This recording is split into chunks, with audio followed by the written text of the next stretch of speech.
Hi viewers, welcome to Elident dental hospitals. So మేము చాలా రోజుల నుండి వీడియోలు చేస్తున్నాం. మోర్ దెన్ అరౌండ్ 67-68,000 సబ్స్క్రైబర్స్ ఉన్నారు. అందరికీ ధన్యవాదాలు. సో మేము రెగ్యులర్గా అందరు కమెంట్స్ పెడుతుంటారు. ఆ కమెంట్స్కి మేము రిప్లై కూడా ఇస్తుంటాము.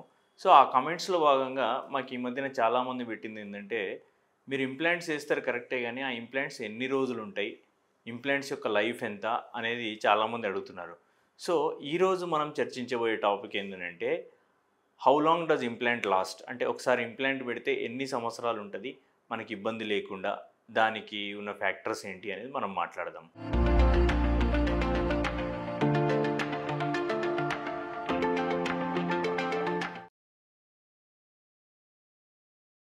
బై ద వే, నేను doctor Charan Kumar, co-founder and managing director from Elident dental hospitals. మాకు 4 సక్సెస్ఫుల్ సెంటర్స్ ఉన్నాయి: కొండాపూర్, కేపీహెచ్బి, మణికొండ అండ్ బంజారాహిల్స్. టాపిక్లోకి వెళ్ళిపోతే, ఇప్పుడు మనం ఇంప్లాంట్ అనేది ఎప్పుడు పెడతామంటే, మనకు ఒకటి లేదా ఎక్కువ దంతాలు లేనప్పుడు ఆ దంతాలని రిప్లేస్ చేయడానికి ఇంప్లాంట్ అనేది ఆప్షన్. అంటే ఇప్పుడు ఒకవేళ మన పన్నుని తీసుకుంటే, నోట్లో చాలా చిన్న భాగమే కనబడుతుంది, ఎముక లోపల చాలా పెద్ద భాగం కనబడుతుంది, దాన్ని రూట్ అంటాం. సో ఇట్ ఈజ్ లైక్ ఏ ఎట్లా అంటే, ఈ రూట్ భాగం అనేది ఒక బిల్డింగ్కి పిల్లర్ ఎంత ఇంపార్టెంటో మన దంతానికి అంత ఇంపార్టెంట్. ఒకవేళ దంతాలు పోయినప్పుడు మనం ఇంప్లాంట్స్ తోటి మనం దంతాలు పెట్టుకోవచ్చు. సో ఈ ఇంప్లాంట్ అనే భాగం అయితే ఏదైతే ఉంటుందో, అది మన రూట్ భాగాన్ని రిప్లేస్ చేసే స్క్రూ, ఒక టైటానియం స్క్రూ అనుకోండి.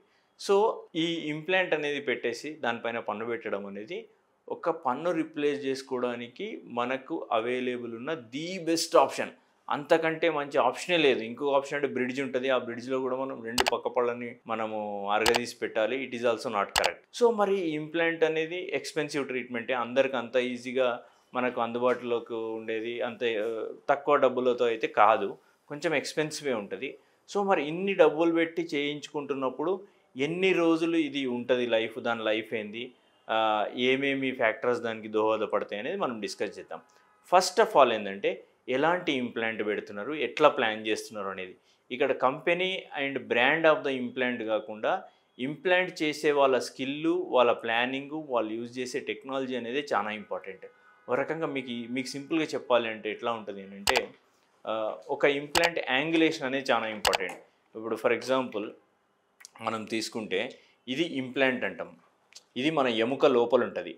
సో దానిపైన మనము ఇట్లా ఒక అబాట్మెంట్ అనేది పెట్టి ఇట్లా క్రౌన్ అనేది పెడతాం.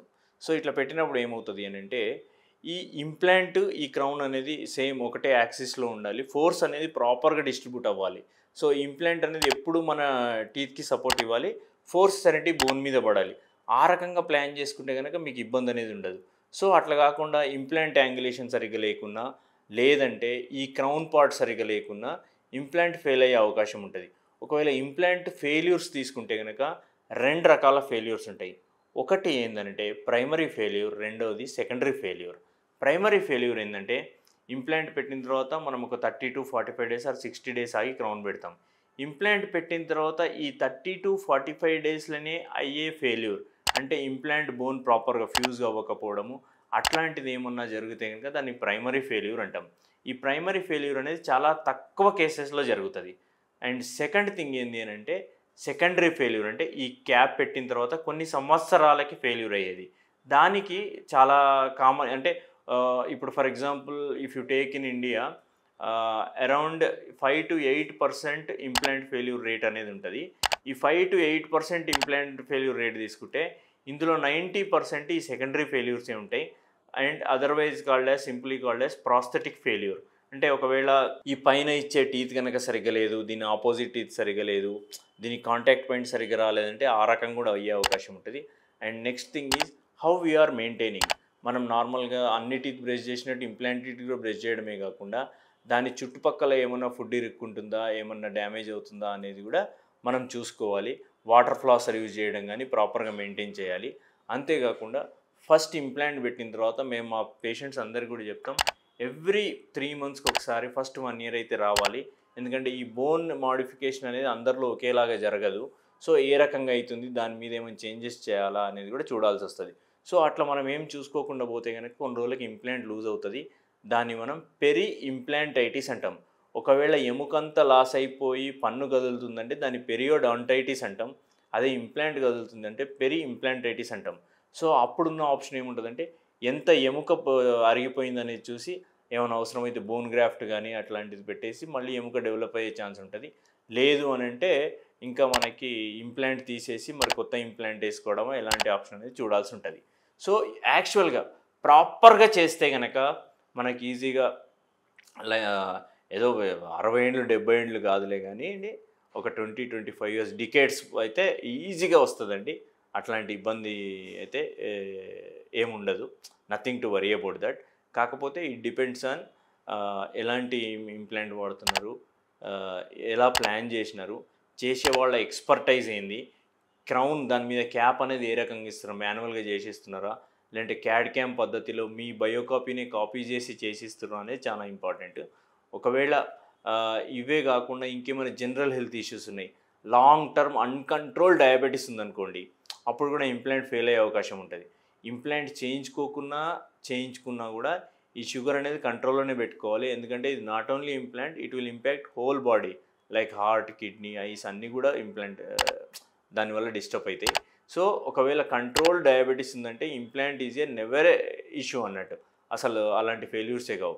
సో ఇక్కడ ఇంప్లాంట్ అనేది ఎన్ని రోజులు వస్తుంది అనడానికి మెయిన్ రీజన్స్ డాక్టర్ తరఫున హాస్పిటల్ తరఫున అంటే type of implant, doctor who is operating, వాళ్ళ స్కిల్, ఎలాంటి క్రౌన్ ఇస్తున్నారు, దానికి ఎలాంటి టెక్నాలజీ వాడుతున్నారు, దాని వెయిట్ ఎంత లైట్ వెయిట్ ఉంటే అంత మంచిది ఇంప్లాంట్స్కి, ఇవనేటి. అదే పేషెంట్ సైడ్ నుండి వస్తే కనుక మీరు ఏమేమి రకాల ఫుడ్స్ తింటున్నారు, చాలా గట్టివి పిచ్చి పిచ్చిగా తింటే కనుక పోతుంది. సో రెగ్యులర్గా తినే ఫుడ్ అయితే అంతా తినొచ్చు. అండ్ నెక్స్ట్ థింగ్ వచ్చేసి ప్రాపర్గా మెయింటైన్ చేస్తుర్రా లేదా, అంటే మనము ఇంప్లాంట్ పెట్టుకున్నాక కూడా దాని చుట్టుపక్కల ఏరియా ప్రాపర్గా క్లీన్ ఉండేటట్టు చూసుకోవాలి. ప్లస్ రెగ్యులర్ హెల్త్ చెకప్స్ చేయించుకుంటుర్రా లేదా అనేది కూడా చాలా ఇంపార్టెంట్. ప్లస్ ఇక్కడ మెయిన్గా చెప్పాల్సింది ఏంటంటే ఒక న్యాచురల్ థింగ్ని మనం రిప్లేస్ చేస్తున్నామంటే ఎంత పర్సంటేజ్ ఆఫ్ ఫంక్షన్ రిప్లేస్ అవుతుందని. ఇప్పుడు ఫర్ ఎగ్జాంపుల్ మన కాల్ పోయిందనుకోండి, వేరే కాల్ పెడితే కూడా మనకు ఆల్మోస్ట్ 60 or 70% వరకే వస్తుంది. బట్ అదే ఒక టూత్ పోయింది ఇంప్లాంట్ పెట్టినాము అంటే కనుక మనకు almost all 95% of the work అనేది రిస్టోర్ అవుతుంది. సో ఇంప్లాంట్ అనేది చాలా జాగ్రత్త చూసుకోవాలి. అదే చేసేటప్పుడు మేము కూడా అంతే జాగ్రత్తగా చేస్తాం. And we have 18 years of experience in this field. So మా దగ్గర రెగ్యులర్గా ఇంప్లాంట్స్ అనేవి జరుగుతాయి. Rarest of the rare failures అండి, అంతకంటే ఏమి ఇబ్బంది ఉండదు. సో మీకు కనుక ఇలాంటి డౌట్స్ ఏమైనా ఉంటే లేదా ఆల్రెడీ మీరు ఇంప్లాంట్ వేయించుకొని మీకు ఏమైనా ఇబ్బందులు ఉంటే కనుక కింద స్క్రోల్ అవుతున్న నెంబర్కి మీరు కాల్ చేయండి లేదంటే టెక్స్ట్ చేయండి. We will get back to you as early as possible. మీకు అర్థమైందని అనుకుంటున్నాను. Thank you. నేను doctor Charan Kumar from Elident dental hospitals.